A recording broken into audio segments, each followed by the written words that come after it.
bulky spacesuits and backpacks of oxygen to breathe, Neil Armstrong and Edwin Aldrin became the first human beings to walk on the moon. After the two stepped onto the lunar surface, Armstrong proclaimed these famous words: "That's one small step for man, a giant leap for mankind." Yes, it was indeed a giant leap for mankind. Literally a historical moment. How did it happen? Or how could we achieve it? Space race was a significant part of the Cold War. Space race was a competition between the United States of America and the Soviet Union to develop aerospace capabilities, including artificial satellites, unmanned space probes, and human space flights. The space race played a significant part of the Cold War as the Americans and Soviets competed to prove their technological and intellectual superiority and to dominate the space flight technologies. In 1951, the first artificial satellite, Sputnik 1, was launched into space by Russia. After that, the US also launched several satellites of their own. Both countries hoped to be the first to send a human into space. On April 12, 1961, Russia's Yuri Gagarin became the first to go to space. Less than a month later, the US Alan Shepard became the first American in space.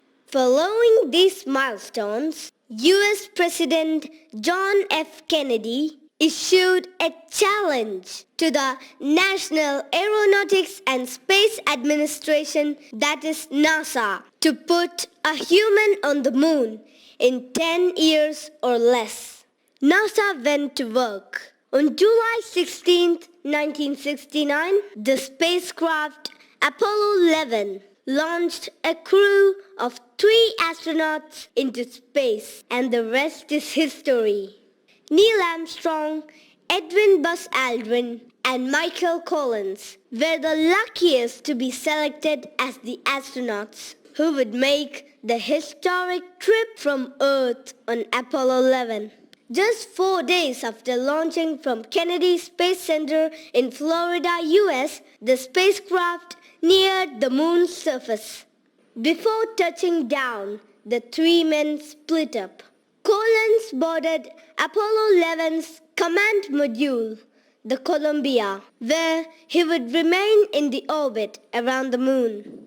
Armstrong and Aldrin boarded Apollo 11's lunar module, the Eagle, and began to descend to the moon's surface. The Eagle made a risky landing in a shallow moon crater named the Sea of Tranquility. You know, the Eagle had only 20 seconds of landing fuel left at this point. Armstrong and Aldrin looked out of the windows of the module at the lifeless and barren lunar landscape. After 6.5 hours, the pair inside the Eagle prepared to exit the module. As mission commander, Armstrong stepped out first and became the first human on the moon. 20 minutes later, Aldrin climbed down the ladder and joined his partner. After reading a plaque that said, "They came in peace for all mankind," the two planted the US flag on the surface. Then Armstrong and Aldrin collected samples of moon rock and dust. After 2 hours, the astronauts brought 47 pounds back into the lunar module and prepared to rejoin Collins. It was time to go back home. They returned to Earth on July 24, 1969. Apollo 11 was followed by 6 further trips to the moon, 5 of which landed successfully. A total of 12 men walked on the lunar surface. But in 1970, future Apollo were cancelled.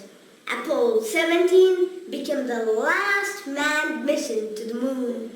The US says that the main reason for this was money.